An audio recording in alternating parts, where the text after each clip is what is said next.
Kegljači Impola, ki prvič nastopajo med prvo B kegljaško družino Soda, so v uvodnih 3 odigranih krogih zabeležili 3 zmage.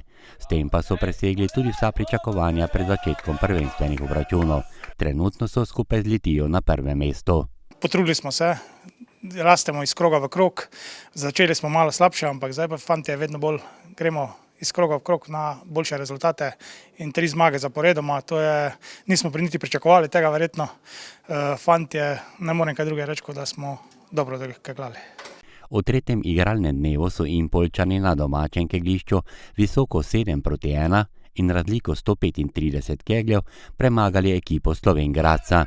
Korošci so športno priznali poraz tokrat boljši ekipi gostiteljev. Vem, da so dobri igralci, jih poznam, že dolgo igramo med sabo, pa eno pa drugo, to sploh ni kaj.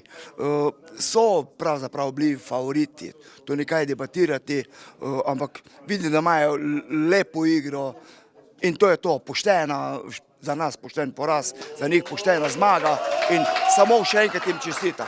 Šesterka Impola je v srečanju podrla 3304 keglje. Odlično v začetku sezone igra najbolj izkušeni igralec Primož Kuhar, tokrat je podal 584 kegljev. Zelo uspešen nastop, hvala Bogu, da nam je šlo tako, pa upamo, da še bo naprej. Bratje Topolšek, vključno z očetom, pa so pod svoj igralni dosežek pripisali zmage.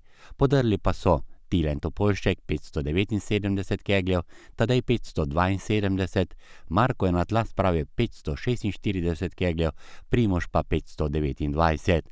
Poraz je tokrat nasprotniku moral priznati Denis Ferčko. Rezultati in delo v kegljaškem klubu Impol pa kaže, da je moško kegljanje v našem mestu na poti proti visokim ciljem.